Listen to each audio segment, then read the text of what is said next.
Hello and welcome to your world. It's Tuesday. That means we are all matters relationship. And if it's a Tuesday, you know love is definitely on the menu. I am your host, Mwikali Mary, and I'm holding it down. Winnie is away today. But that said, we have an amazing show lined up for you.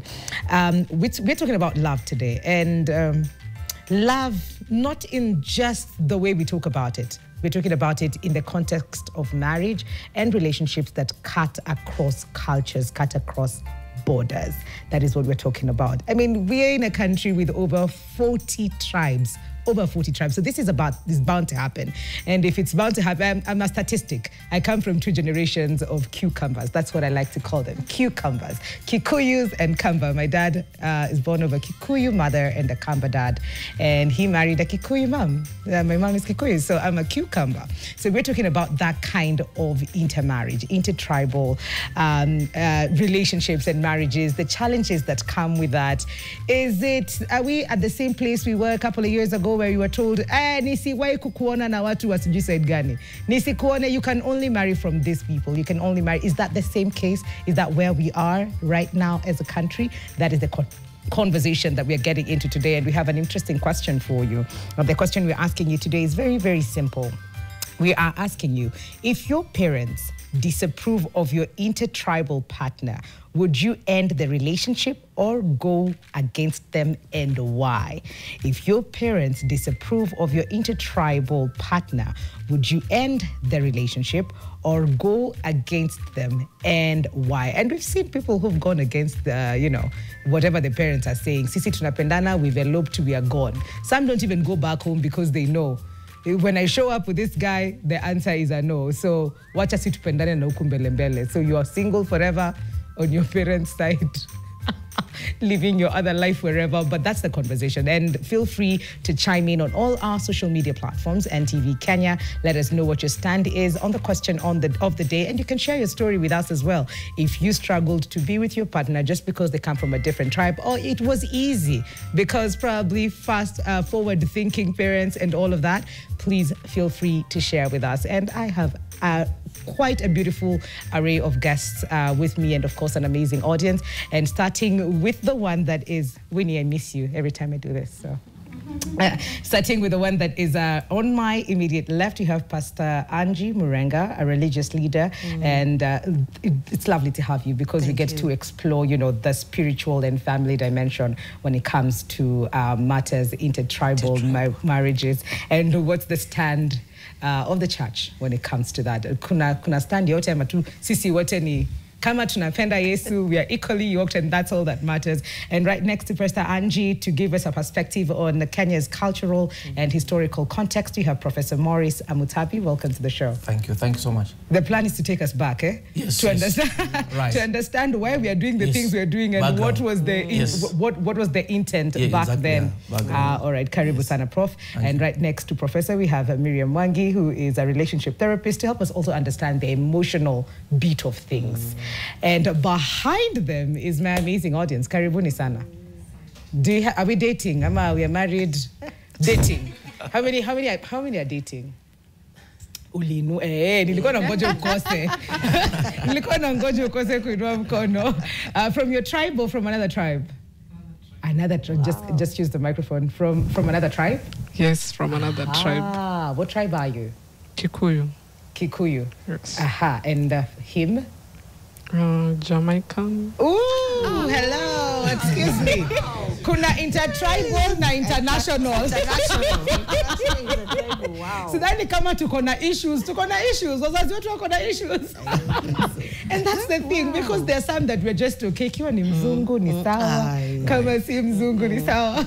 So let's just go back. And Prof, I think you're going to start us off with this conversation to just take us back and tell us what was it like back then, and what was the intent of marriages back in the day. Thank you so much. Thank you so much for having me on this show. Karibu.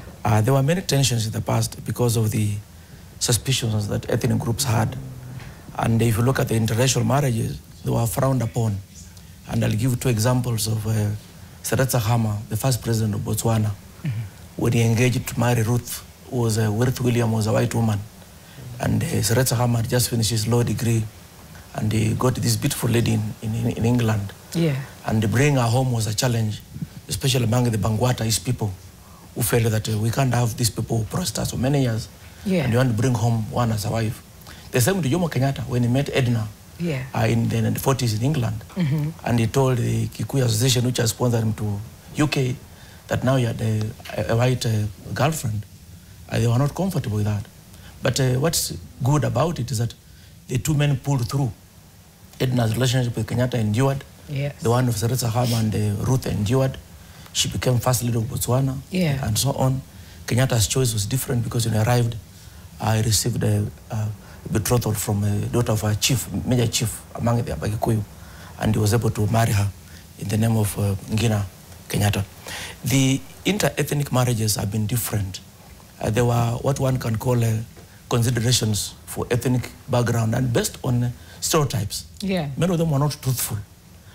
They were predicated on false stereotypes that these people like these people don't work hard, this ethnic group, they're lazy, they don't like this kind of food. So there were stereotypes. But with the time, those stereotypes have gone away.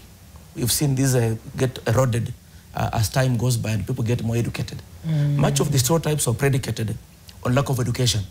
Many of the parents that time, even today, if you look at the inter-ethnic marriages, those who frown upon it are not the young generation, but those from the older generation who wanted to stick to those ethnic roots, wanted to preserve their own roots and so on.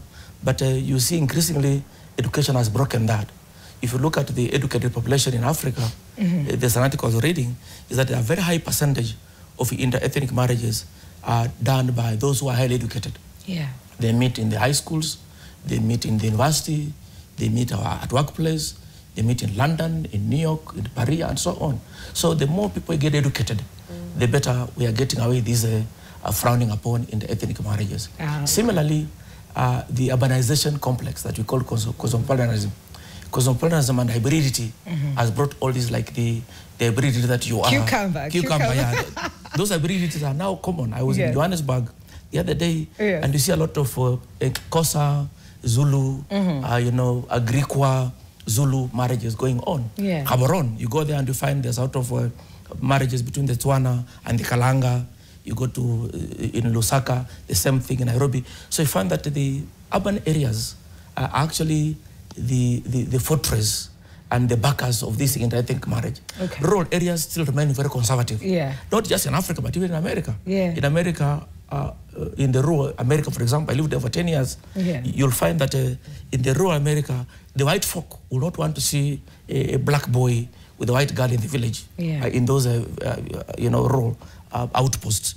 But in the urban areas, they're used to this mix up and so on. So urban areas are fast to change because of globalization, because of fast pace of change and so on, in that urban milieu. It's interesting, when we were studying history, in Europe, we'd see kings marrying from different countries just to probably get power. Linkages, correct, linkages. Yes, even in Africa, Kabaka Mutesa, for example, had about 14 wives, and they were taken from Banyoro, from the Bagishu, from the from the Toro, from the Manyora, and so on. It was part of the alliance building. Nabongomemi of Wanga, for example, Osundwa had 38 wives.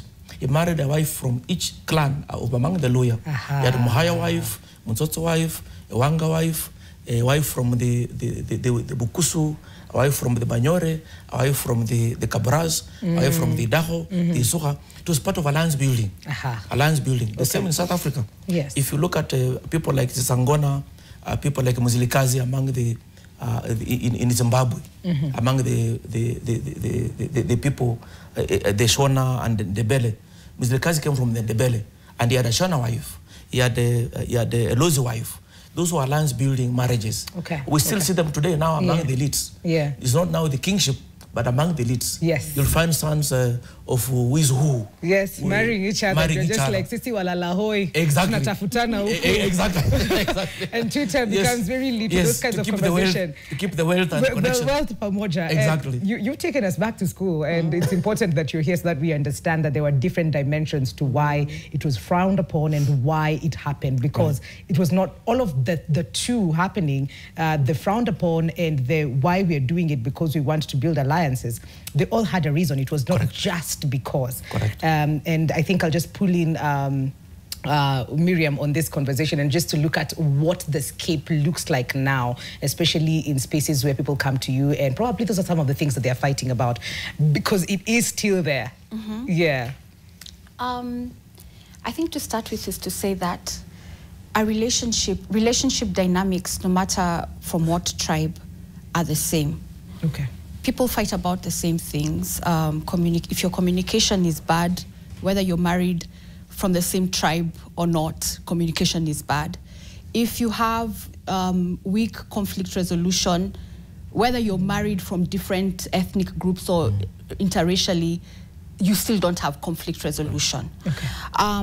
I would say right now, like Prof has said, is that right now the age that is there, they're not really looking into you're from a different ethnic background. They've gone to college, they've met there, that's all they know, that we are friends, we've fallen in love, and we can definitely make this work. We click, we're equally yoked in so many other things except the tribe, and therefore the important things that bring us together will make this relationship work.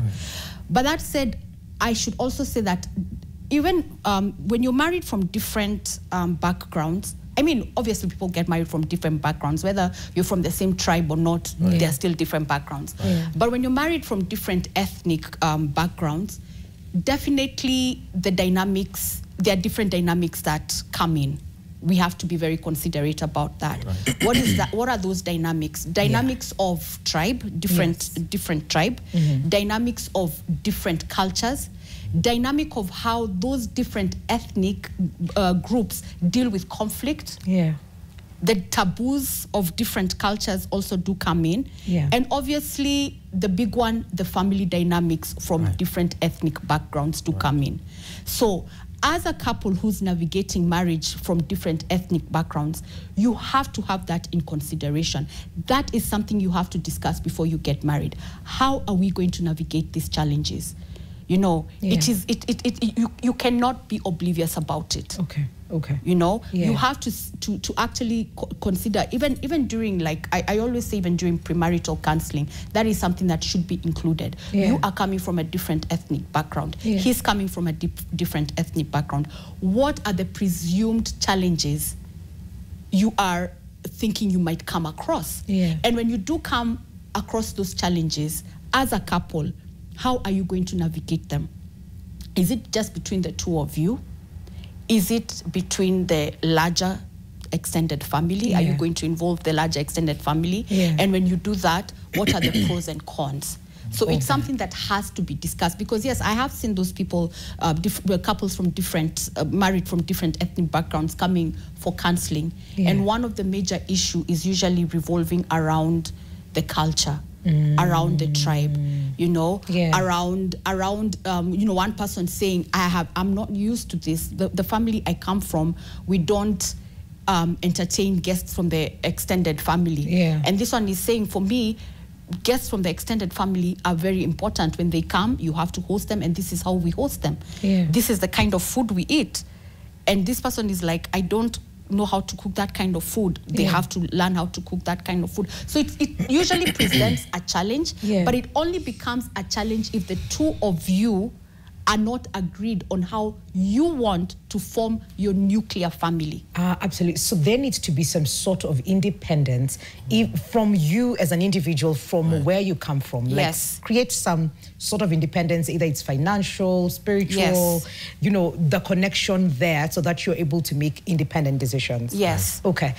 Pastor Angie, what's the stand when it comes to church? Does this come up, Ama, as long as sisi tumeokoka, tunabudu pamoja, tunaenda binguni? And that's all that matters. Like like that. First of all, there's no stand from the church. I'm not here to speak for the church. Yeah. I'm here to speak for myself Yes. as an invited guest and the way I think. Picking it up from culture, Yes. I think you have to create your own culture. When you get married, you have to create your own culture. Yeah. And what I find also is that people are not having deep conversations. So the conversation is that I love you, I love you. Okay, even Tina Turner sang a song. What has love got to do with it? Tukimalizana love sasa. We have to live together because we're finding very many people are breaking up very quickly for sometimes so what do they call problems and issues that will arise. Me, I don't think marriage, okay, we're here to have an interracial conversation, but marriage to anyone, any two people coming together, even if they were brought up next door to each other, they've been brought up differently. Yeah. They think differently. Right. They have different culture, even if they were next door to each other in the same village. Yeah. The fact that it's a man and a woman, we are very different. I always say when I train, because I'm a leadership trainer as well, if I say blue car in a room, everybody close your eyes and think of a blue car. No one is going to think of the same blue car. And you're married to each other. Yeah. Even when I say blue, that's not what it means. If I say X, that's not your translation. What you're seeing, if you could show me what you're seeing, it's something completely different. Yeah. So the thing is I like where she has started, and Prof as well. It's about creating a culture.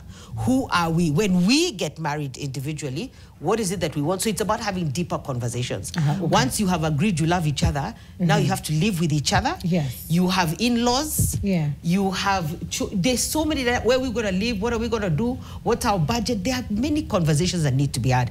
And the problem is not having those conversations. We must have them. So you must sit down. And even, you know, the other thing with marriage, because me, I think marriage is marriage. I was telling Prof, marriage is marriage, whether it is marriage is marriage. Right. Yeah. You have a culture. So you're coming from a culture as a man. As a woman, you're coming from a culture. But instead of making me guess the blue car, you tell me what is the culture in your home. I tell you what is the culture in my home. We agree which cultures we are going to abide by and which ones we are not going to. And then you create a culture. And then you create a partnership and a force. I always advise people, the man should handle his side of the family, you should handle your side of the family. Because we have a soft spot. I have a daughter and a son, and I love them both. But still, I have a soft spot for my daughter. So I'm going to listen to her more keenly than I'm going to listen to you coming with your idea. Which idea is this one? What does she think about it? You see, everybody has a soft spot in their family. So you deal with your family because your family will deal with you gently and with kindness. There will not be any drama. But then also, I think, I don't know why I feel like saying this as well. I love what they both said about the experiences. Because you see, we're meeting people in different places. You're going to college, you're going to university, you're going to work. In the marketplace, you're meeting all sorts of people that you probably would never have met. They're called citizens of the world now. Yes, and you know, you'll be even shocked when you're like, hey, I never thought this was, I never thought I could be attracted to this person, but I then am. Here we are. But then again, I think what happens then to the importance of where I come from in terms of like probably how I've grown up and them being loved and taken care and respected and accepted in that, do we just cut that off and be like, we are creating something for ourselves and we're going to run with it. It does not matter what our family thinks. We will get into that right after this break. Let's pay our bills. Quick. I saw you, Pastor Angie, ready to go for it. But the question that we're asking you today is, if your parents disapprove of your intertribal partner, would you end the relationship or go against them, and why? If your parents disapprove of your intertribal partner, would you end the relationship or go against them, and why? That's the question we're asking you today. NTV Kenya on all our social media platforms. Our lines are open. Feel free to call us and share your story, your opinion on what the conversation is today. We'll be right back after this break. Welcome back to Your World. Tuesday edition is all about relationships, and today we are unpacking the beauty, the challenges, and the future of intermarriages in this country. Where are we at? Where we've been told where we've come from, but tuko wapi? Is it true that we've moved on from do not talk to that tribe, never get married? What's happening? Have we moved on from that? And you know, it's very interesting, the question that we are asking you today, because your answers are quite hilarious. If your parents disapprove of your intertribal partner, would you end the relationship or go against them, and why? If your parents disapprove of your intertribal partner, would you end the relationship or go against them, and why? And looking at Facebook, where Jamini? Frederick Hoyo says traditions and culture, language barrier, and environment should be considered. Fair enough. DNM says things to consider: language barrier, culture, and cultural beliefs. Nodi the Nhudrich says what matters is genuine love and submission. This is Ngine Tuni stereotypes, and that's, yeah, fair. The background and the myths, very important. Get to understand what do they believe in. Kimata Wanyokavi says if it's not urgent, marry from your tribe. Wow. Wow. What is urgent? If it's not urgent, if it's urgent, do you. But come as your urgent. Vincent Obiero says, first of all, you should know their culture and be comfortable with it. Culture varies, and that's the biggest challenge. Dennis Rono says, do it once you have exhausted those of your tribe. So I don't know what you mean. Like, umeoa wote ukamaliza. What are you talking about? What are you saying, really? And that's the conversation we're talking about. Fozia Ali says, before saying I do, make sure you know each other's culture, respect family differences, and agree on how to handle future challenges. Love is beautiful, but understanding is everything. Okay. And during the break, there was a whole conversation here of probably if you've had in this day and age, and I love that you guys are younger than I am. So, mimi nikiongea from my tribe, from my age to kouko, pengine na hao wengine. But have you had these conversations in your homes? Have you been told, na kina nani hapana, na ile tribe hapana, and why? And what was your response? Ama, what are your thoughts around that? We'll start with you. Kind of microphone? Yes, you can start with your name. Good morning. Good morning. My name is Brenda. Yes. According to me, according to our culture, no matter the Gen Z, the millennials, or the baby boomers, yes. As for me, in our family, yes, we have cautions from the grandparents, not even away from our culture, inside our culture. Don't marry, don't get married from a certain family. Well, this is your tribe. Yeah. So we've moved from usiende uko kwa Wamasai ama sijui wakina nani. Ndani ya our tribe. Yeah. Unaambiwa don't dare. Don't even dare.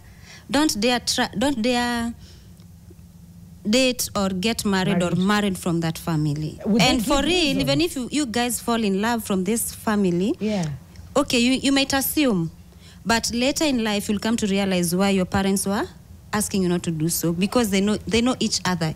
You know, kuna easy cultures these guys, as we believe so much in God, wale kuna venye wanaendanga chini chini, you know. Okay. So those kind of things our parents used to look like. Me nilikuwa was to be married somewhere, but since from our culture we can't do that. You didn't. Did you love the guy? And thank you for sharing. A lot. My first love. Oh. So very much, actually. Did you stop dating him because of what your parents... Yeah, I just dropped because I was called by my uncles and I was told, Brenda, don't do this and this and this.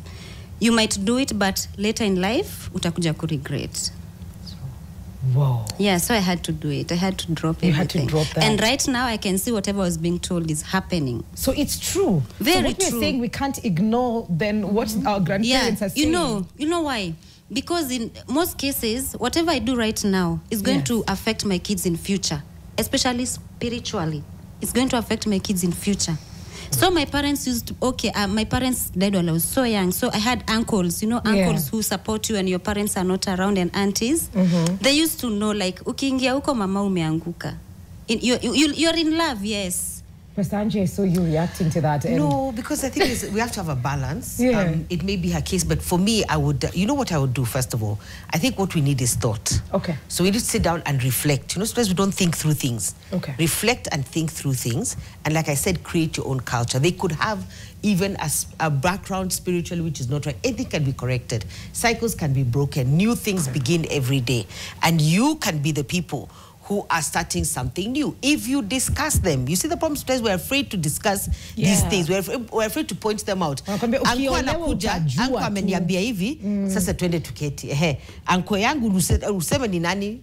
uko familia uko wamesema hivi na hivi. Yeah. Na wewe unafikiriaje? Then you talk, because there's nothing, communication is everything. And we can start a whole new beginning and start a whole new family dynamic and the way that we're going to do things. So I think first is thought. Okay. Go into deep thought. Ask yourself hard questions. There are many people who have written books and stuff like say, before you say I do, answer those questions first in your context as the two of you, and then decide whether you're going to do it. Because I would not refuse, because you see, so when a grandparent, me now, I don't even know which generation I am, they'll tell me I'm almost 60. So now, that generation, there's a way we think, you know? It's like even when Gen Zs went for the protest. Me, I was happy they're going, but I was fearing for them, because us were brought up with a lot of fear. So fear is a thing that our children don't have. So that they don't understand my context. So even if I'm fearing, really, we're not supposed to be listening to the context of that generation. But there's a place to listen. There's a place also, because I say, if your parents and the people are close to you, it's not that they hate you. They actually love you, isn't it? That's true. So maybe they can see something. Our problem is sometimes we're not saying what it is. You're just telling people, you can't do this, but you're not saying, what is the problem? And then can we discuss this problem? Can we unpack this thing and make something new? Because we're going to say nobody's ever going to get married to them. Maybe he got married and he's okay and he's gone ahead, you know? We can't just stop things. It's the two of us. Why have we met? What are the circumstances that have caused us to come together? What is it that we want to build? And then the thing is, make sure you don't prove them right. And it's the two of you are going to work towards. You never say, did we or did we not say? So you have to put, you see, because marriage is about the two of you. It really isn't about everybody else. And we have fears, we have things that happen to our generation. So another generation is trying to see, they don't want you to go through the same things, but that's not your generation. That's not your circumstance. Those are not your issues.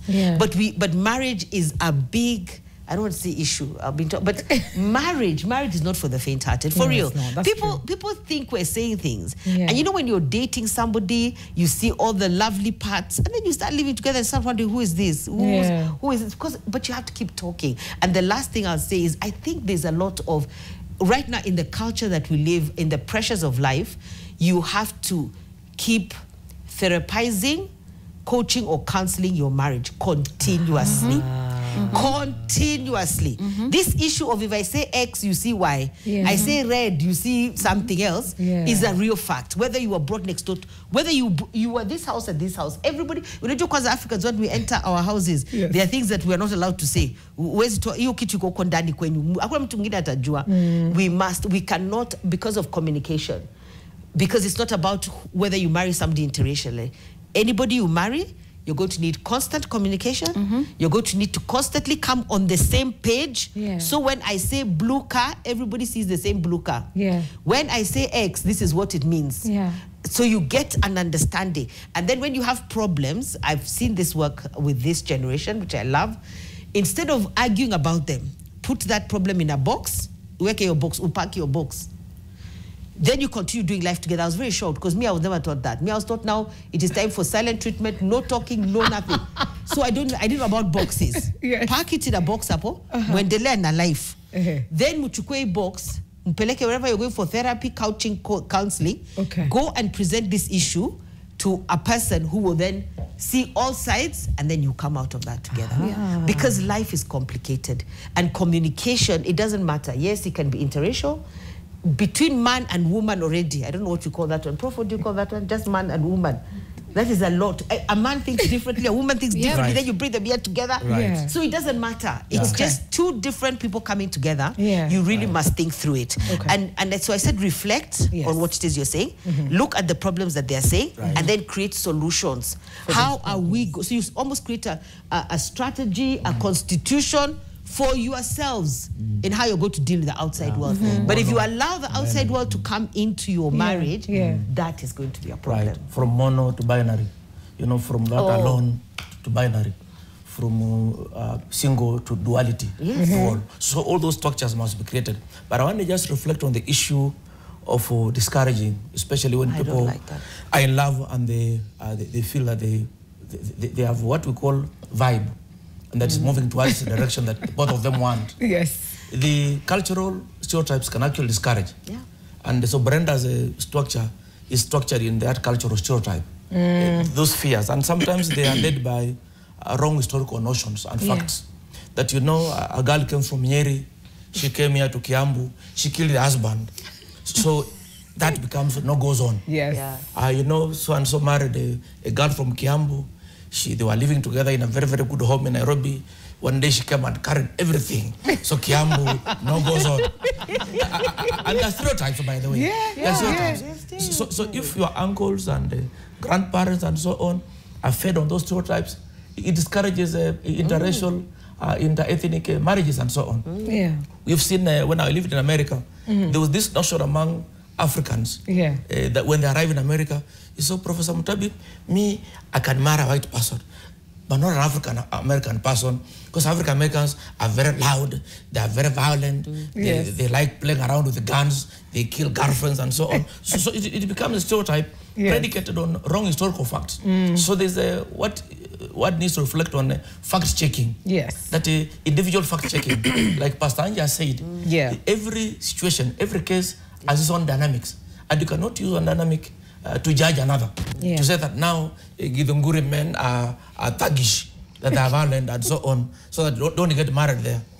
Among the Luya, for example, that because I'm from Western Kenya in Vihiga, and there's a notion, even among the Luya, that, you know, if you get to Idaho and it's so hard, they're very loud, but the Batsotso, the Wanga, the Marama, the Bakisa, the Banyore, Baragoli are very calm. So there are those stereotypes. They have no role in a society because they're basically exaggerations predicated and based on wrong notions, wrong examples. Just one example cannot make you now make a judgment call. I have daughters, and one of them is married in Kisi, another one is married in Game, Siaya. And I told them that this is your life. And your life, you make choices. If you are comfortable with this choice, please live with it, go with it. And I'm very supportive of that. But the problem is that parents now begin to give examples. That, you know, Pastor Anchi preached about marriage. You remember Mary Otieno? It was Wambuyo Otieno and Desam Otieno. The tensions that emerged from that. So, no, we don't go there. Since Desam Otieno, we don't go that side. So those are wrong stereotypes, wrong historical facts that you are quoting. Why don't you quote the success stories? So what they do, they tend to ignore the good stories, success stories. They now predicate their decisions on the wrongs that happened in the past. They don't praise what happened that was good. They now begin to use examples of, you know, it didn't work. The Luo Kikuyu didn't work. The Luo Kikuyu did not work. But they don't give you examples of why it worked. And there are many examples where that worked. Absolutely. I was having this conversation in the morning in the makeup room, and one lady told me how these two tribes cannot marry. She was told by the grandma, this tribe and this tribe cannot. Why? Because this tribe traded girls with flowers. Unga namschana, so uko usiende. You know, like they had all these kinds of stories about that. But then even as we try to create this culture between me and the man that I'm getting married to, and we come from somewhere, how then do we have these conversations that we do not now, nikienda kwetu siendangi na yeye? Kwa sababu hapendwi, hawajamu accept, lakini mimi tunapendana na tumeamua kutengeneza katiba yetu. But how do I deal then with where I come from? Because I can't now live like an island, like I don't come from somewhere. I think one of the things to consider, and I think there's of course there's a major reason as to why it's in the Bible and why it was God put it there. A man shall leave his father and mother and cleave to his wife. The reason why God put that there is because he knew that those issues will be there. There'll be this thing of looking back and saying, but what about where I come from? And if you remember in the Bible, Lot's wife being told, don't look back. Because God knew this looking back will definitely affect what's ahead of you. So when he says leave and cleave, the first thing, the minute you say I do, in order of importance, that person you have said I do to is now your major person. You have left, you have cleaved. But one of the things I have seen as a marriage counselor is the problem. People are not actually leaving and cleaving. They're doing it halfway. And there's no halfway with leaving and cleaving. You leave. I'm not saying don't care about your family, don't care about your parents. Care about them. Take care of them. But at the end of the day, when your wife or husband calls and says, this and this is happening. I was insulted. I was done. By matter of importance, this person you have said I do to, you have cleaved to, is the one you need to address at that particular moment, the one you need to protect at that particular moment. Yeah. Two marriages of different ethnic backgrounds are breaking because, not even just different ethnic backgrounds, even just normal marriages. And Pastor Angie has said it very well. They're breaking because you are not protecting that union, that community that you have now formed as a husband and wife. Yeah. You stop protecting it and you go and take care of other things. If you know that this person has come and become your responsibility, then that's your first responsibility. But that's not happening in many marriages. You find, I've seen cases where a woman will complain that she has to fight off her sister-in-laws herself. Her husband will not stand up for her. Yeah. You know, he's going to ask, so what did you do for them to respond this way? You know, he's not going to see your point of view, or she's not going to see his point of view. Yeah. When your family is busy backbiting your husband or your wife, you're not standing up for them and saying, after all is said and done, this is the woman I married, or this is the man I got married to, and I would appreciate if you respected them. I have seen people who have taken a break from their families for a while until the family learns to respect their spouse. They have done that because they are like, I'm going to protect this at all costs. Yes. This is the community I'm forming. This is the woman I have chosen for myself. And that's why it's so important to choose for yourself, because you won't go and say, Mama's, it is, you know, like Adam said, it is that woman that you gave me. Yeah. You know, you chose. I chose this person for myself. Yeah. And therefore, I have a personal responsibility to fight for them, like them, fight with them, because I chose them. Yeah. But if that person was brought to you by someone else, then you can obviously go back and say, mwanamke ulinipatia ona shida, you know. Yeah. So if you've chosen this person for yourself, then you have to choose ethos that you're going to live by together for themselves. It doesn't, if the extended family does not accept them, that's their problem. Okay. You've chosen. And you're adults. Yeah. I believe most people getting married are getting married as adults. Yeah. 25 and above. Yeah. It is the same thing the way you're not going to expect your parent. They can offer suggestions telling you this career is good for you. Yeah. But it's you who choose your career and say, this is the career path I want to follow, and you stick by it, whether or not your family thinks you're making a mistake. If you decide you want to become a rapper, you know, dancing one-legged, doing all those things, it's up to you. That's the career you've chosen. Yeah. Your dad may look at you and think, surely, with the education I've given you, that's what you've chosen for yourself. Yeah. Same thing as a spouse. There's no difference. That's true. There's no difference. Do you think sometimes, and maybe, I know you wanted to chime into that, maybe you, please. I'm trying to jump in. Jump in. We all need a meeting. Yes. Everybody, we put people in different silos and we teach, because husbands need to learn how to be husbands. Wives need to learn how to be wives. Mother-in-laws, father-in-laws need to know how to do that on all sides, because we need lessons, you see. Yes, I think there's a place where you take a hard stand and you say, this is my wife, I chose her, live to cleave, and I'm going to do this. But everybody needs to learn, because me, I like, you know, there's a story there, maybe we're not hearing the story. Although the story it shouldn't really cause a difference, but maybe there's a story. Yeah. So I think behavior, how you behave as a husband, how you behave as a wife, how you behave together, how the other people around you behave is also very important. Like for me, sometimes I get very vulnerable. When my daughter was getting married, I wanted to wear black. Yeah. Why? Because emotional. You're grieving. Yes. Oh. God, you see something, we all need a kamkuji, everybody kahapa, you know, because there's also emotions, which are involved. Right. Yeah. So me and my daughter was getting married to a really good man. I really loved him, so I can't even imagine if I didn't love him. Let me tell you, I was just like, I'm wearing black. I want to wear black and a hat with a net. You know the hat? Drama of we're grieving. Yes. That day, I don't even know what happened on that day. Do you know I don't know what happened on that day? It should be repeated. I was like in a daze. Because this is my child. First of all, me, an only child. So even when people are getting married, there are emotions which we must take into account. Yes. So that's what I'm saying, we all need classes. We need classes, all of us. The parents, the ones who are getting married, so that also you're sensitive. Because maybe you said something, yes, you know, because maybe the woman, okay, most likely in this African culture, your mother feels a certain way because she's brought you up, you're very close to her. Who is this woman now who is coming, who is going to be closer to you than me? What do you mean? Even now she's trying to flex. So everyone, so the drama is excess here. But imagine if you sat down when I said, you have to sit and talk about everything.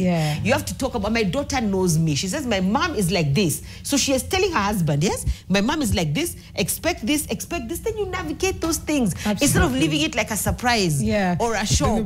We know. That was your mother. That was your mother. You mean she can behave like that? You mean if I came wearing black, my daughter would not be shocked. So she wouldn't be shocked. My son-in-law would have fainted. Like, what is probably going on even the whole family would be They'd be like, what is wrong with this woman?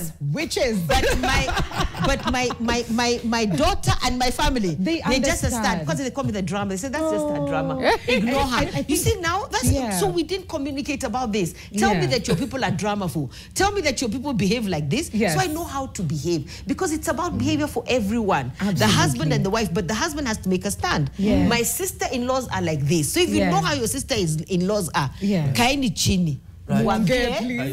Please. My wife is out of bounds. Anzeni haraka. Na unajua hiki kitu imekuwa kwa Bible for long. Miriam na Moses. Are you remembering? Miriam walienda kusengenya bibia. Moses. Yes. She's African. Tuna need kwenda break.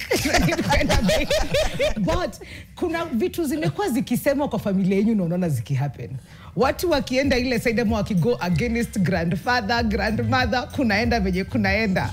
So kuna tu vitu pia, even as we talk. But then one thing I realize is that you can choose to say yes or no. Once all the things are put on the table, if you do not believe sisi tunaweza eka mwili kwa nyumba tuimbe to you know, like I don't believe in that, I cannot do that, then you have a choice. But then it has to be communicated, it has to be talked about. We're taking a very, very quick short break. When we come back, we'll have questions from our audience. But we have a very interesting question for you today. And the question we're asking you today is, where is it? Where's my question? Where's my question? Question yangu iko wapi jameni? Okay, we'll come back with the question after the break. Don't go too far. We'll be right back. Welcome back. We're talking about navigating family expectations and traditions in intertribal marriages. And the question that we are asking you today is very straightforward. If your parents disapprove of your intertribal partner, would you end the relationship or go against them, and why? If your parents disapprove of your intertribal partner, would you end the relationship or would you go against them, and why? That's the question. NTV Kenya on all our social media platforms and on our WhatsApp number as well. Let us know what it is that you think or have done or can do. But right now, we've opened up the floor to have questions from our audience, and we'll start with you. Okay, thank you. My name is Faraj. Yes, Faraj. So, first of all, I want to comment on the issue of intertribal marriages. Yes, please. When you... For example, for those people who live in the city like us, when you meet a woman, a lady, a good lady, you believe akona all qualities that you want. Unatafuta, look, nini, muna vibe. Yes. Then maybe you notice that she comes from a different intertribal. Then when you want to marry her, then you meet wazee wanakuambia huyo mwanamke wa mahali fulani kwa hii community, enda tutafuta mwanamke mwingine hii area yote, lakini pale mahali specific hata sisi wenyewe hatuoi. Then you come wanakupea example, wanakuambia unaona that lady, ule mwanaume alikuwa ameoa mwanamke fulani, the other one alikuwa ameoa mwanamke fulani, alibeba vitu zake, alitoroka na watoto ama alifanya kitu fulani. Yes. Then you realize that you are dating such a woman, and you don't want to be a bad example to that people around you. Yes. So it is difficult. Unapenda huyu mwanamke. Then unagundua wenyewe mapenzi ni mzuri kuliko hiyo advice yao. Then then unakuja unakaa na huyo mwanamke for a certain time. Yes. Then she begin misbehaving. She manifests. Then sasa inakuwa hard kwako kwenda kuambia wale wazee kuwaita kusolve hizo issues.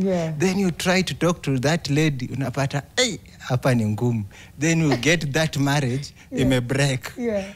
Then when you are in town, inabidi sasa unahama because you don't want to be that example. So when we talk about culture, we see some of the things have worked. Okay. I'm proud that he's from a Luhya community. I'm also from a Luhya community. Yes. I also, from our community, there are some people we don't marry. So there's one of my cousins, alioa mtu, walikutana kwa city wakaoa. Walikaa maisha ingine successful vizuri sana kwa city. But when they came back home, wakaambiwa huyu mwanamke haifai umuoe. Then wakasema no, we have already married. Then tulianza kuona watoto wenye walikuwa wanazaa. So some issues, they are very serious. As much as we are being cancelled, they are very serious. Do you believe personally? Would you marry from that other tribe? Would you go against? Personally, I believe because marriages also we need blessings from our parents. Hao wametulea. Imagine nimependa mwanamke. Mama yake hanipendi.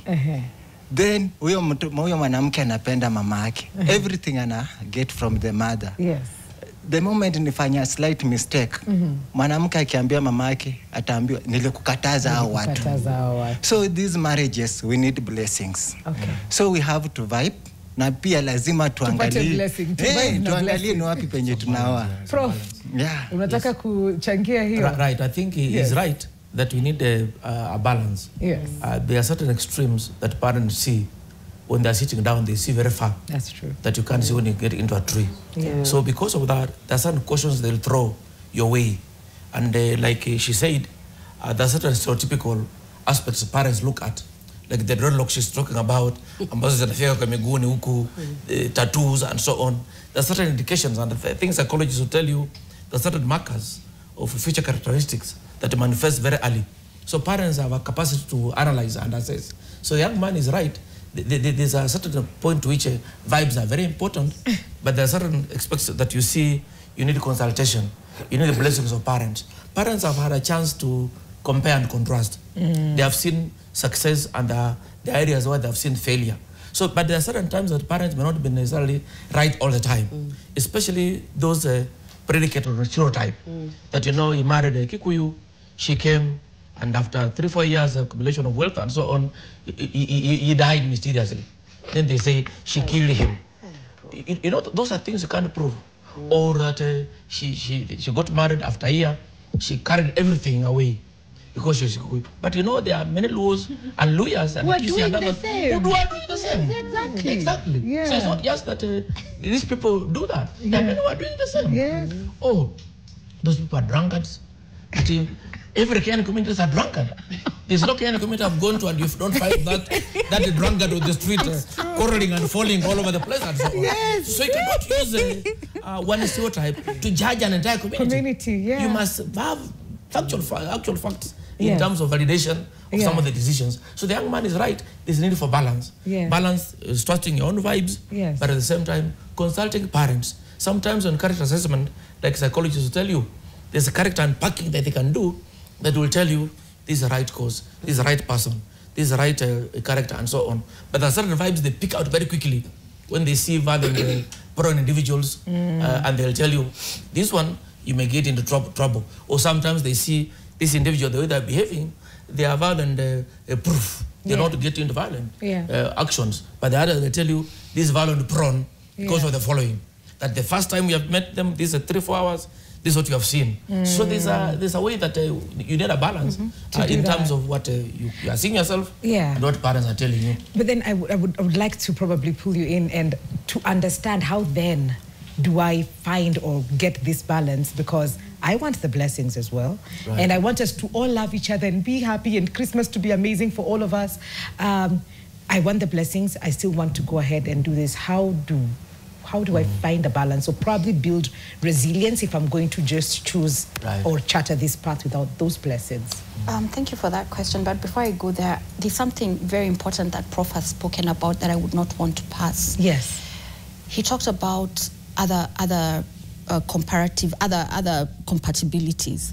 You know, we can go so much into looking at culture and tribes and stuff and forget other things that people never, ever look at when they're getting married. Yeah. Personality types. Yes. Because they're personalities that cannot live together. Right. Their personality types, if they marry, it's a complete disaster because there's nobody who will listen to the other. Nobody will go down in terms of conflict, even conflict resolution. And that's something that we don't look at. Right now we're looking at cultures and tribes, things that we can actually discuss and come to agree that this is how, like Pastor Angie said, these are the dynamics we're going to follow when we get married. But anyway, that said, Pastor Angie put it very well earlier. She said, people just need to speak about it. People need to be educated.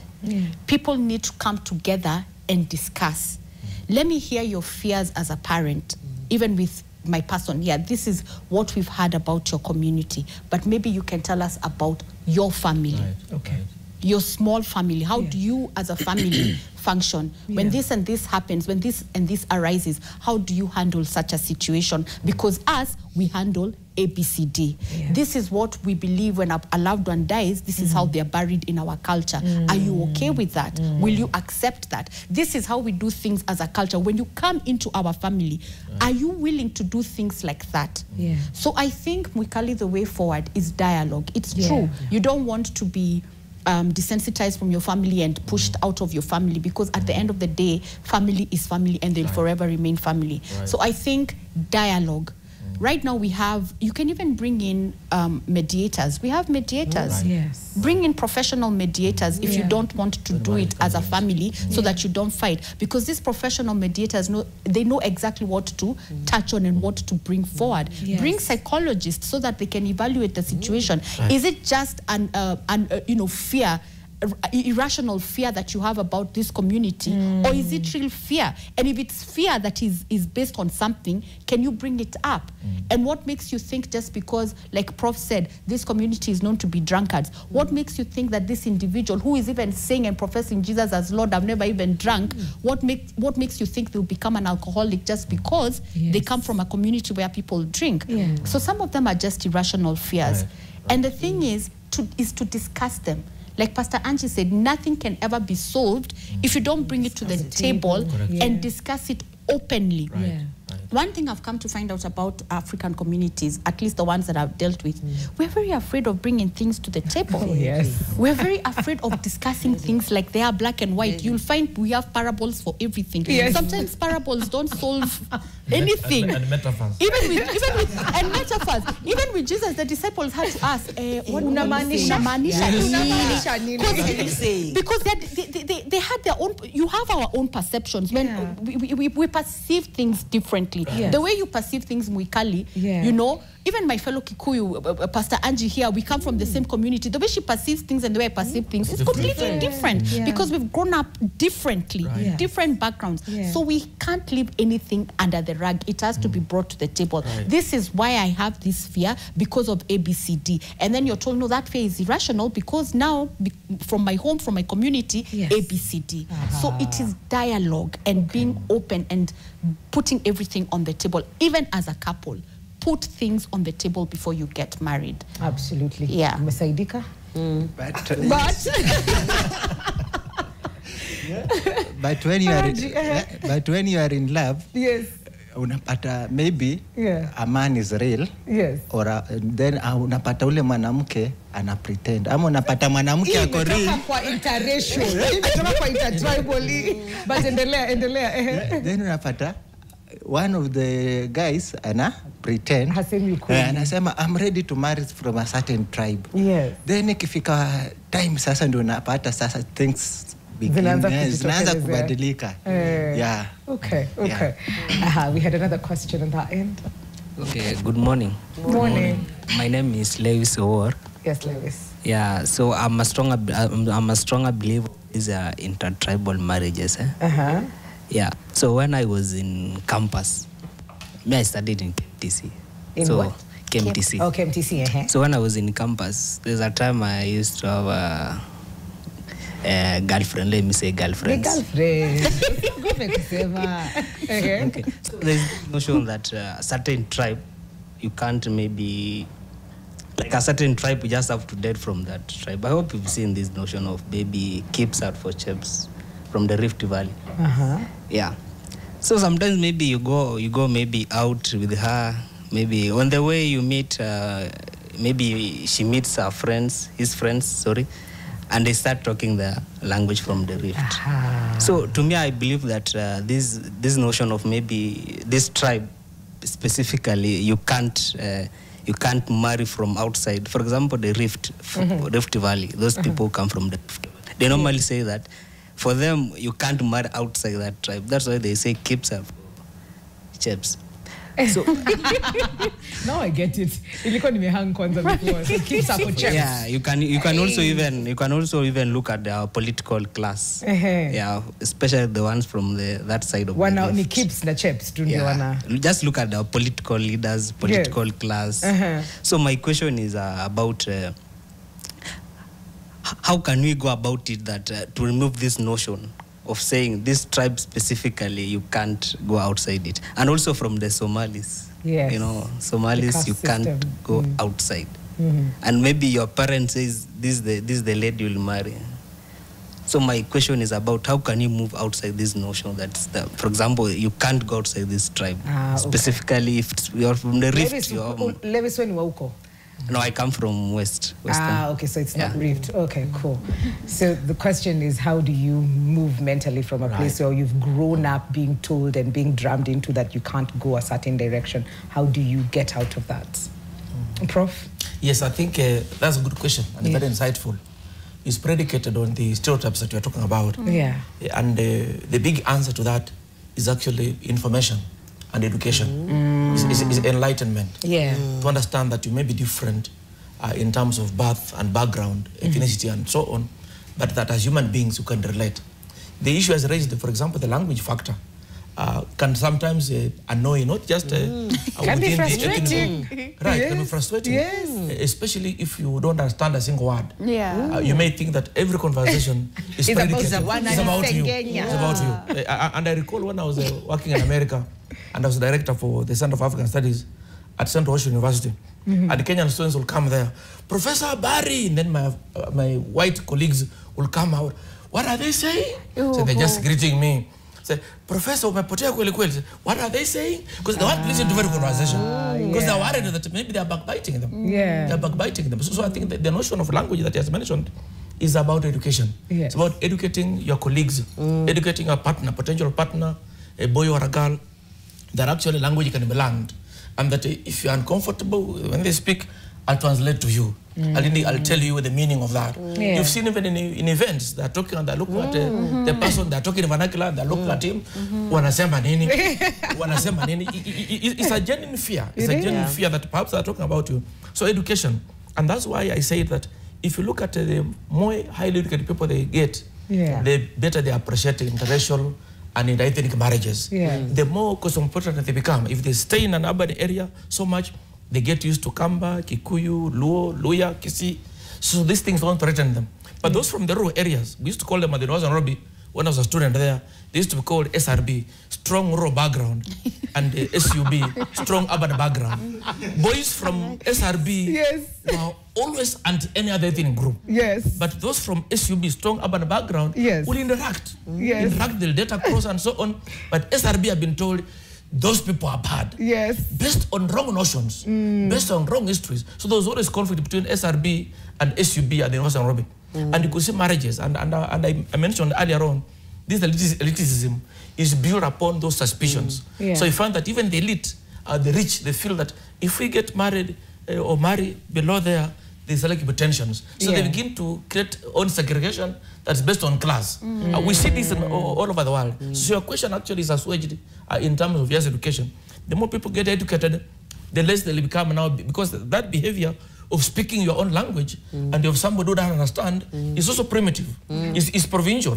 And we want to discourage provincialism. Yeah. There's need to accommodate those around you. If they're speaking, if they don't understand your language, then don't speak it. So I agree with you.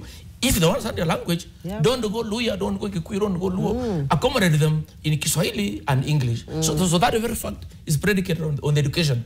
It means they need more education about social gathering, social behavior, social accommodation, and the contextualization of conversations. There are things they may whisper briefly, but you can't now go and have a viral conversation or conversation in your own language. So it speaks to education. You've seen in high school and universities, when people have common language, there's a tendency to have a thing, cohesion and integration. Absolutely. But the moment they move into the tribal corner and so on, like you've said, they create tensions. So there's need for encompassing, I think, education for people in order to converse across board, across ethnic groups and so on. Professor amesema tukue educated, tukue civilized. Yes, civilized, exactly. Civilized. That's the word.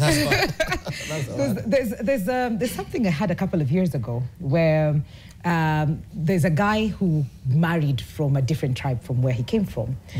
And this was a very casual conversation of how he will eventually marry from his tribe. So you've already married, but then eventually you will marry right. From the ethnic group. From your own tribe. Right. So it is a conversation that is happening. I'm happy that we're having it today. The question we're asking you today is very, very simple. If your parents disapprove of your intertribal partner, would you end the relationship or go against them? And why? If your parents disapprove of your intertribal partner, would you end the relationship or go against them? And why? And we've got feedback on WhatsApp. We can have that on the screen to just see what we are worship wanasema nini kuhusu swali letu la leo. Wonderful. And there we have it. Maybe I could just have it on this other screen so that I can see. Thank you. Mapenzi haina barrier.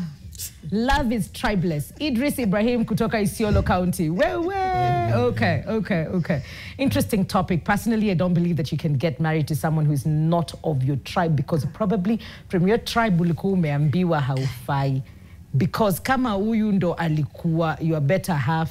Mimi nimeelewa hiyo question. Bora your energies align na kuna respect, love and understanding etc. Like me, I'm married to a Maasai man and I'm Kikuyu. Right, good for you. That's very good, yeah. Good morning, Mary. Intertribal marriage is the best. Wow. Nice. Yes. Nice. Nice. Hola NTV, this is Sam and Nakuru is well represented. Wow. I had a question. Does love fade? Mtatujibu. Does love fade? In the Bible, Samson was advised to marry. Tumefika pasaji. In the Bible, Samson was advised to marry from his tribe, and when he went against Kilimramba, by sharing similar cultural experiences and background, fosters understanding and compatibility. Yeah, we'll see. Yeah. Let's just go up a bit.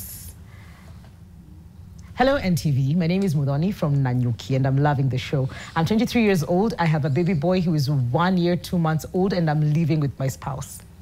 My problem is my mother doesn't love my spouse. She's always against him. She even gets the gut to say that he has kids out there that he dumped so that he can live with me.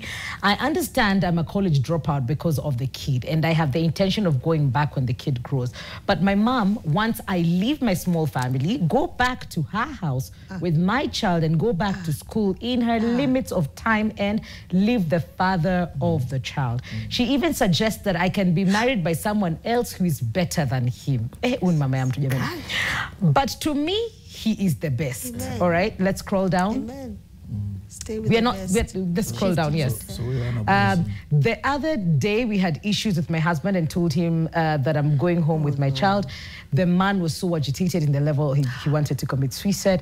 He is in this so much that he is scared of me going to school and leave. Please help. My man is the same tribe as I am. And I love that you finished with that. And we can take that and answer that directly. Hello, it's difficult to be married to a person of a tribe different. First, kuna ile culture shock. Then wazazi sio rahisi accept. You always be torn between family and your spouse. I hope this conversation today helps you navigate that. Good morning, NTV. On the issue of intertribal marriages, you must know that this thing called marriage is an institution ordained by God himself. Therefore, only he can direct a man or a woman to her person. If we're still hanging on to cultural norms and practices, why then do we have churches everywhere? We should destroy these churches and go back to our African traditions, for the king demands all or nothing. Wow. As for me, I am all with the Lord Jesus Christ. And if a parent has to advise, let the parent be one with God, as Abraham was with God, sending his servant Eliezer to get a wife, Rebecca, for his son Isaac. To this day, God identifies himself as the God of Abraham, Isaac, and Jacob. Thank you. Personality types do play a role indeed. For instance, a choleric match is a disaster. You agree? That's the point you raised here. Hello, NTV. I'm glad for the conversation going on. I'm a Luya, and I married a girl from another tribe, that's Kikuyu. In our own tribe home, my family, it came like a shock, bearing in mind we grew up with certain notions pertaining certain tribes, but thanks to God, by his grace, we conquered. We're now 15 years of marriage. Of which in the beginning it was tough, but so far so good. Glory be to God. Amen. Okay. Aha. Unasema aje uko juu? Akona maneno. Acha nipenduke vizuri. My name is Odhiambo, following live from Kasarani. The bottom line is that intertribal marriage in Kenya is about both love and navigating real social challenges. Love may bring people together, but success often depends on how well the couple and their families handle differences in culture, expectations, and community identity. Right, and on that note, couples must be there for each other. Right. Must. Hashtag marriage is not for the weak. Yeah, okay. I will stay in the, based on the question, he continues to stay, I will stay in the relationship because one, love and compatibility matter more than tribal background. Two, tribalism is an outdated reason to block a relationship. Hello. Amen. Three, I'm the one building a life with my partner, not my parents. Hallelujah. Number four, but in all that, I will still love and respect my parents while choosing my own path, because they are the key to a blessing and a successful marriage. Amen. That's something. I love that. Hi, Mwikali. Interesting conversation. My mom has always told me how I shouldn't get married to someone outside my tribe, giving me examples and all. Wanakuanganazo, by the way. These are examples. I find it funny because most of our friends and my uncles are married to other tribes, but I always wonder if you're marrying the tribe or the person. Hello. Wow.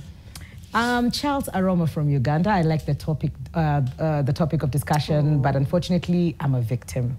I don't know how you people can help me out, because early this year, when I called my parents that I was going home to introduce my wife to them, of course, her being from a different tribe, they were never happy with me. So I decided to keep quiet because we love each other so much. Besides that, my parents' in-laws love me too.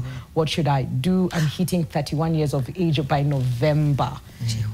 Kuna mtu ameshika hiyo? Okay, then we'll come back and help you with that question. Can we have the next one?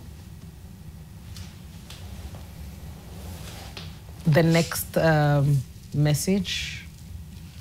Yes. Steve Miso from Eldoret. Personally, I don't love intermarriage because it contradicts with our culture. Like, I come back home with a friend, that reception from other tribe woman will finish me from all social podiums. Social podiums. Oh my God. Okay. Then you can have that last one. Hey, NTV. How do you deal with a marriage you feel exhausted about and feeling useless being a housewife? And we're not intermarried, but topic of going home brings fights in the house. Wow. Hey, yo. Okay. So they're pretty intense issues. I think. Are we going on a break right now? Yeah, I think we catch a break right now, and then when we come back, we'll tackle all the questions that have been asked from our audience on WhatsApp, and also we'll get to look at what you guys are saying on Facebook. I think we have more questions because we're getting into the last half beat of the show. We'll be right back after this break. Welcome back to Your World Relationship Tuesday, and today we are talking about navigating the geography of intermarriage. tribal marriages. And the question we're asking you, if your parents disapprove of your intertribal partner, would you end the relationship or go against them, and why? What would you do? They've said no, we don't want it. Does love win? Or do you decide to listen to parents, and why? And that's the question we've been asking throughout the show, and we got a bit of feedback on WhatsApp, and we've gone through that, and we have questions that have arisen in those messages that we'd like to just tackle before we get the questions, final questions from the audience. And I think we'll start with you, Pastor Angie. There's the case of the lady who has gotten a child, is living with a man. The mom is like, please, Rudy home. Now you're mtoto, go back to school. And she says, I really want to go back to school later when my child is older. But then the mom is like, imagine that tunaweza mtu mwingine better. Welcome to... I'm in total shock.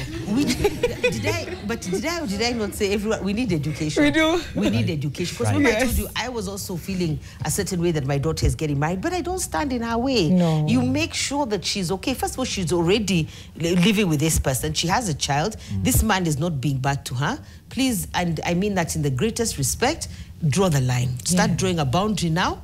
Focus on what you're doing, because what you're doing now is like you have two minds. You're trying to think about your mom, you're trying to think about your home. Build your home, yeah? If this is what you want, build your home. You can be educated from there. There seems to be other things that we're not understanding, but you can go back to school from there. But I think focus. So that's what remember when I said, think about what you're doing. If this is what you want, draw a line and stay on this side. You're an adult now. There's also a place where we have to become adults. We talked about earlier, Mikali said, nobody's going to tell your career. Even if you are YouTube, what is YouTube? But now look, people are doing really well. Your grandparents and parents cannot tell you what career to choose because it's a whole different world. It's a different world, and so they're different careers, so the same thing. Decide. And the other thing I say, the best thing, we're talking with Prof because he also does leadership. Leadership is about making decisions. Whether the decision is a good one or a bad one, at the point is irrelevant. Is that I have made this decision. So that's what I would say to that one. Make a decision. Stay with your decision and discuss things. Yes, your mom is being emotional. See, I told you even me I wanted to wear a black hat. She's being emotional because she's brought you up, but we have to let go. And that's why even parents need to go to class to understand when to let go. And I'm telling you the truth, Mikali, when my daughter got married, and we're still so close even now, but I felt like it was like two books that have been stuck together. So you live apart. It's a ripping. It's not easy. Parents care. They are doing their best, but there's a place where I said I missed the class. Where they said these children are going to grow up and get married. So umesikia class leo. The children are growing. Even now, look at them. You got your kababa and kadadi and all your drama there. These children are going to grow up and they are going to leave you. And you have to prepare yourself for them leaving. That was the first one. What was the second one? There was the Biblia. Samson. So I'm so sorry, my dear. Please calm down. Calm down. Hii kitu tumefanya miaka mingi. Cut everybody some slack. Not everybody around you has that same passion. I like you have your passion, but don't force other people into your passion. I will always say that. Everybody has a journey. If you know where God collected me from, we shall not say on NTV. Please leave people alone. And everyone will come with their journey, but don't over-Christianize and over-spiritualize things. God always also extends grace. He really does. Look at the Bible. Go through it. He extended grace. Even that, was it Samson or Solomon? He was blessed with wisdom and wealth and then went to marry I don't know how many thousands of people. Listen, that was not the wisdom of God. Yet he had been blessed with wisdom. But God didn't come down on him like a ton of bricks. He didn't. God extends grace to people. So extend grace. And not everybody is where you are with your Christian journey or your salvation. Leave other people. And you know, so when you pray sometimes and you see, when I pray, I don't say God cannot do anything bad to people. He'll always favor the people. He'll favor his people. So let us move, but don't be over. I am a Christian. I love God. There's no doubt about it. But I also let people live their lives, get their journey, tuone pale tunaenda, pray for them well, advise if it's taken, yes, if it's not taken, no. And anyway, and then she talked about the church and Africa.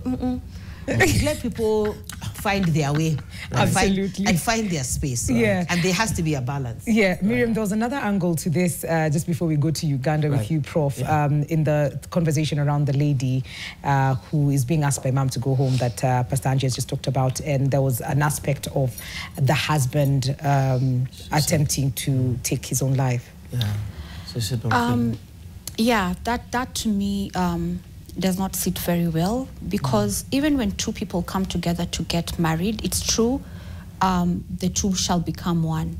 But that doesn't stop you from becoming an individual and continuing with your own life. I think there's a case of an obsession there. And what I want people to know is that you also have your own life to live. If, God forbid, your spouse passes on, will you stop living? You have to choose to continue living for your child. Yes. This spouse is yes, a person you love, but they're not your oxygen. Yeah. And I think that's the mistake that we make, that you go overboard with quote-unquote love, because that's not love. That to a point where you feel you're not individuated, you cannot live without this person. If this person leaves me, I'm going to die. Right. They've gone with a part of me and I can't breathe. No, you continue living because you came as an individual, you were born alone, and you will die alone. Yeah. You know? Yes. It's okay to love a person, but it's also okay to keep telling yourself, I can survive with or without this person. This person has come as an addition. They found me living, and I will continue to live with or without them. Absolutely. And that's why the Bible says, a helper suitable. So this person is not coming as an extension. In fact, I usually correct young people when they say, this person has come to complete me. No, you're whole on your own. On your own. Nobody can complete you. Yeah. In fact, for a marriage to work, you must be whole. It's two wholes coming together. Absolutely. Two wholes coming together. So there's no way you can be half and then this person is coming to fill. A helper suitable, meaning with or without this person, I was surviving. They just came to provide a bit of help, but I was surviving. So I think that's a person who needs to call himself for a meeting, or even go for a meeting with someone and ask themselves, what is it about me that has an obsession over this person? Okay. Because that to me is bordering obsession. Anytime you hear someone saying they want to commit suicide because of a particular person, or they want to kill, because that's the other extreme. When this person decides they want to leave you, you now want to kill them because it's either me or no one. No one else will have you. So you want to kill them because of that jealousy. That is usually an obsessive compulsive disorder. It's something that needs to be dealt with psychologically. Great. Now that we're still there was another question that I had ignored earlier, and the Gen Zs in here said, does love fade? You forgot about that one. So, and it was asked in the WhatsApp, does it fade? No, love does not fade. Oh. Now, this is what I want to say. Yes. I think we often mistake love for a feeling. For a feeling. Love is a verb. It's an action. Love is a doing word. It's an action. It's an action. You see? Falling in love is something different. Falling in love can be categorized as infatuation, can be categorized as lust. I've often said it here, falling in love is a bunch of chemicals in action in your body. Feel-good hormones. We have what we call serotonin. That's what makes your mood upbeat, you feel good. You have dopamine, which is also a feel-good hormone. And we have oxytocin, the bonding hormone. That's the one that makes you feel paragasha. You just want to go next to someone. You just, ooh, they walk in and you're like, ooh, you know, because it's exactly that, a bonding hormone. It's there to help the two of you bond. Even mothers, when they give birth, they release oxytocin, and the child also, to help them bond. Right? So it's you can't predicate your whole marriage and your whole relationship on a feeling, because those chemicals wane. Science says that the longest they can go, the longest time infatuation can last is 1 year. Yeah. So, and that's long. Most of the time it lasts 3 months, 4 months, just to help you bond. But the rest after that, ni choice, kila siku. You wake up in the morning and you choose the same person all over again. Despite what you know about them, despite their flaws, despite their shenanigans, despite the fight you had last night, you still choose to love this person. So love does not fade. Love is patient. So you choose every day to be patient with this person. Love is kind. So you choose every day, despite their arrogance, I will be kind. You know, love does not envy. You know, it sees good. It has no malice. So it's a doing word. So when you're telling someone I love you, you must be very careful what you're telling them, because you're telling them, I will sacrifice for you. Yes. I will die for you. We have seen the biggest and greatest example of love that ever lived. Yeah. He gave up his own life for that which he loved. So it's completely about sacrifice. So I would stand on my ground and say, love does not fade, but feelings fade. I'm sorry, a lot of people use that scripture for their weddings, and I always ask them, have you read it? You haven't? Do you understand it? Do you understand? Because saying love is patient, love is kind, love does not remember wrongs. And then you can remember, it's there. It's there. It does not remember wrongs. It doesn't and remember. And then women, they remember we were standing here under this tree, you were wearing this. Yes. It was this time, the sun was from this angle. Hey. And don't forget. Who said remember? You can't. You're not supposed to remember the wrongs that people did. So actually, it's a good marker to go down and, I think it's 1 Corinthians chapter 13. Go and break it down and see, am I those things? Past. Am I kind? Am I patient? Am I not, you see? Am I not remembering the wrongs? But that's what love is. You know, it's that action, but that is love. And then love is sacrificial. Especially in Kenya, we don't have time, but love has become very transactional. Exactly. And there's nothing about transactions in love. Love is sacrificial. And then all these things of marrying people because of money, first of all, the money can end. First of all, can you imagine tomorrow you can be broke? Tomorrow, actually. And you have already said, I do. So now, but go break down that scripture, because there are things, and it says, then there are three things it says. It's always loves, always perseveres, always hopes.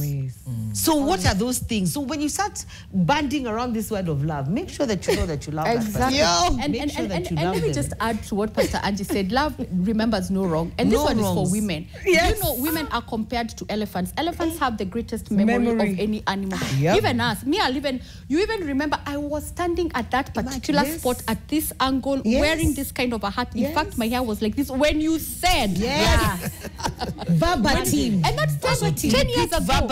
And you even put in your voice. You even said it in this powerful, strong voice. Like, oh God, we need deliverance. We need deliverance. Let's go to Uganda. Yes.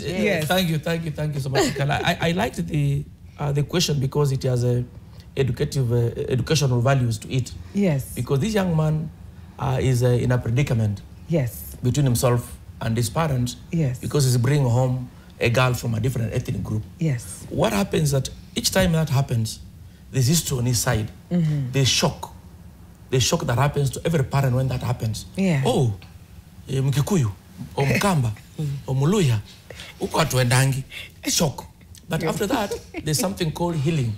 Yes. There's now healing and reconciliation. They follow almost immediately. Then after that, the next level is now dialogue. Dialogue opens up. Then there's a negotiation, then agreement. Why that is critical, he has an example from Seretse Khama, the first president of Botswana. Yes. When he brought home Ruth, the white girl, to Gaborone, his own chief, he called it Sekedi, among the Bangwata. He said, you know, he was holding position for Seretse Khama, he was the chief, but since he was young, there was regency by this particular chief Sekedi. Yes. He told him, we can't allow that. But Seretse Khama knew negotiation. Yeah. This is how it happens.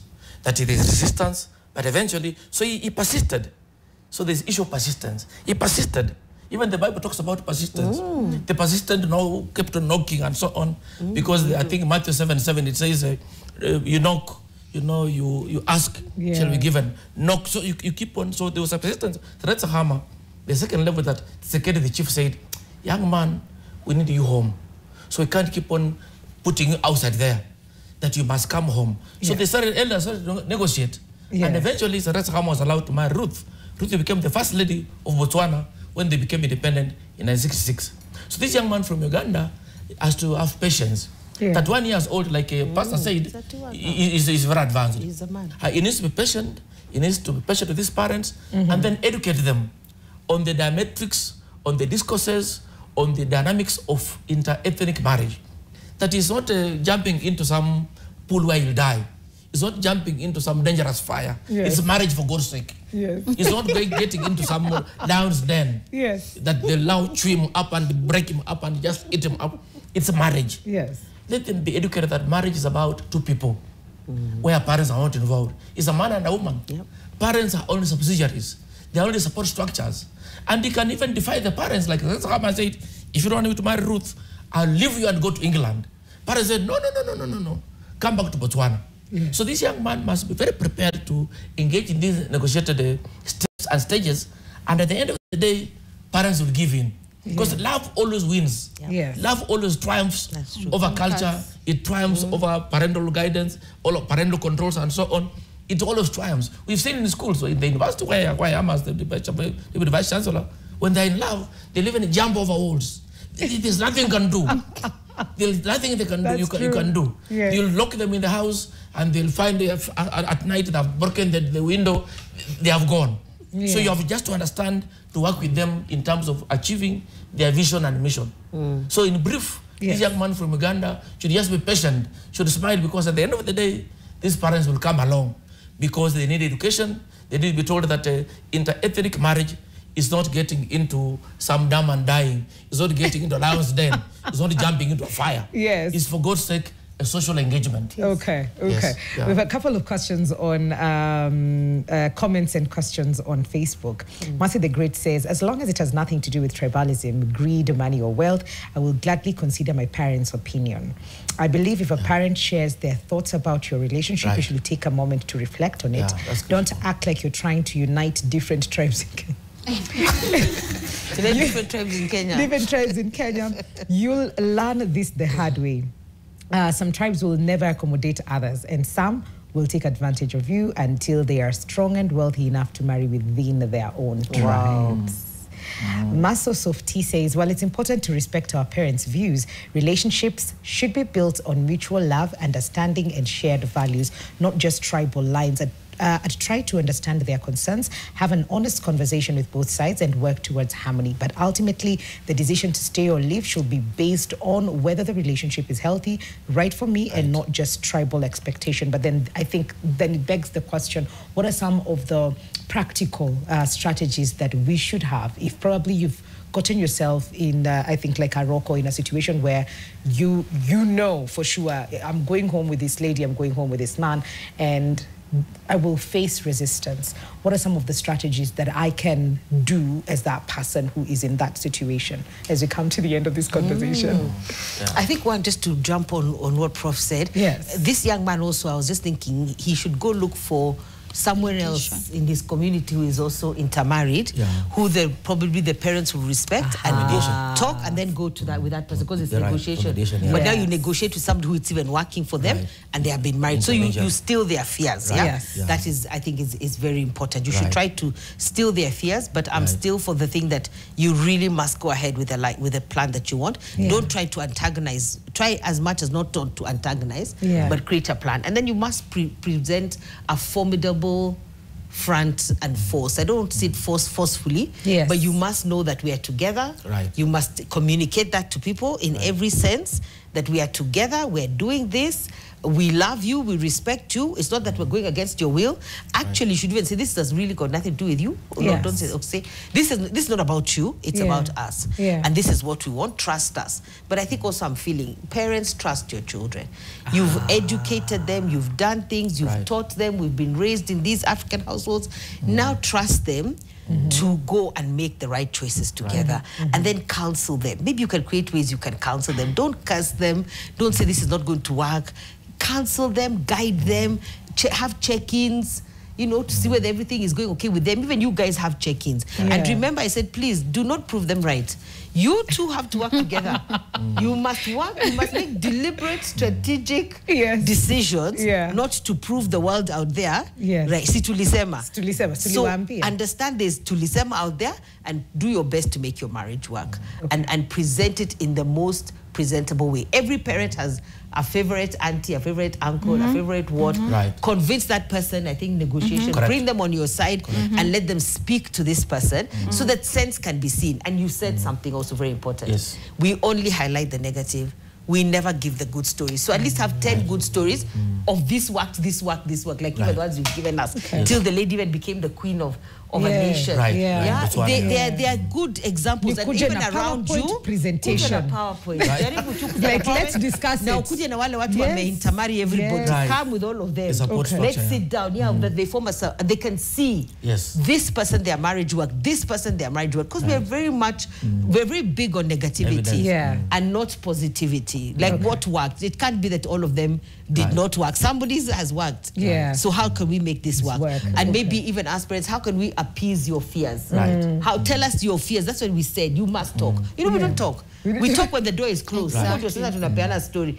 So come now, tell me, this is how you feel? Right. This is why you feel it? Right. How do I help you, mom or dad, not to feel like this? How do we let you know that this man can be trusted with me? Right. How do I know that I can trust you with my son? Let's talk. Okay. As your parting shot as well, strategies that people can incorporate if they found themselves in this particular situation. Yeah, I think the first thing, and I'm happy for that question, we deconstruct these stereotypes. Stereotypes are not real. Deconstruct them. Okay. Let us unlearn them. Yeah. Let us unpack them and drop them so that we begin to get reality than stereotypes. Stereotypes are lies. They're predicated on lies. I remember when you were undergraduates at the University of Nairobi, you'll be in the hall, lecture hall for the first time. You don't know anybody besides you. People say in the introduction, my name is Morris Amutabi. My name is John Kamau. If your wallet was this side, if you're John Kamau, you shift the wallet. You want to put it this side. Because it's a stereotype. It's a stereotype. Very, very good friends of Kikuyu who have never stolen from me. Yeah. They've never stolen from me. They are very good people. Yes. But the stereotype is that it's like you to steal what you have and so on. So we need to deconstruct these stereotypes. Yes. Break them and take them away so that we begin to see people for whom they are. For who they are, yeah. And then secondly, educate the communities, especially the older generation. Yes. They have lived in Muhaya.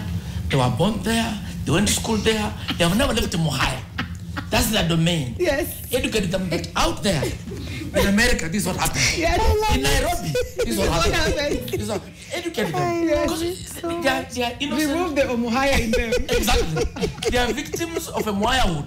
Yes. So educate them, tell them that out there, girls and boys are normal. Yeah. You are normal people like you. Yes. They don't eat other people. They are not cannibalistic the way you whites were saying. Yes. Educate them. Spend time educating them. Each time you find time in the village, tell them. If these girls get a white boyfriend, let them marry. If they get a Luo man, let them marry. Yes. Kikuyu man, let them marry. Yes. Become a man, I know them. Those people are very normal. Yes. So normalize these marriages and these conversations. Then finally, which is critical, what Pastor Angie said, that bring in God and bring in those people they respect, the leadership.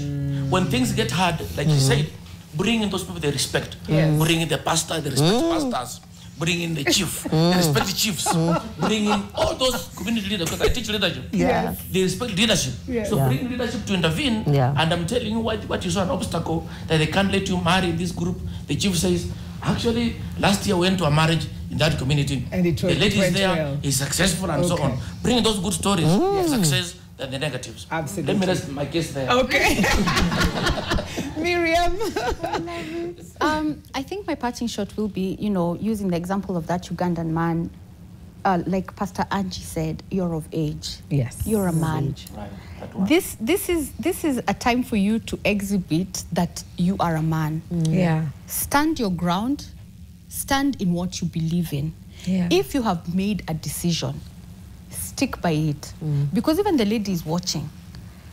If I do get into this relationship, already you're not defending the relationship now. Will you defend me? Will I feel secure in this marriage with you? I've always said it very often. The number one need for a woman in marriage or in any relationship is security. So if she's already not feeling secure now, trust you me, and with our big memories, we'll always remind you. So I think the thing is, for anyone who is choosing to get married into an inter-ethnic or interracial marriage, stick by your choice. Stick by your decision and be ready to defend it. Be ready to defend for the cause that you believe in, because you obviously believe in your relationship. You obviously believe that you're ready to marry this person. Then stick by it and be ready to die for it, quote unquote. Quote unquote. Yeah. Brenda, you know, we started with you and you told us your story. To make you convince, are you seeing the light at the end of the tunnel from what your community says and what you believe in now, and probably charting forward? What does it look like for you? Yeah, actually, I wish I knew this way days before. Okay. I would have made a very good decision for my life. Oh. Yes. But at this point, I don't know. It will No, come ship again. sailed. It will come again. Ship sailed, but then I think the power is in the mind now, what you know now, and you know what information you'll pass on to maybe your children, people in your community, and all of that. But I'm glad. Yes. Yeah. So the one thing I have learned is that love, by the way, haiulizangi wewe ni lugha gani kabla ufall. You fall and then you realize ni Jamaica. You have already fallen. It's from the Caribbean. Caribbean. You know, and I mean, we can use love to build bridges, you know. Yeah. We'll use love to create respect from different communities, different tribes, different families. So, tupendane. Vile inafaa, right? Yeah. Okay, I'll just read two comments from Facebook and then call it a day. Mike Jones-Moore says, sit down with them and keenly listen to their concerns. If genuine, take precautions. If it's just misplaced feelings, deal with that and let them know it's your choice and ask for their blessings. Yeah. One may not understand why till you walk in that path. There will always be a tricky aspect to counter, unlike if both partners are from the same tribe. They disapproved of it, but I went on only international, but also chose a different color.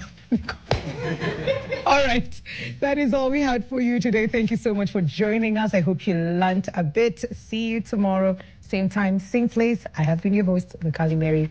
Adios.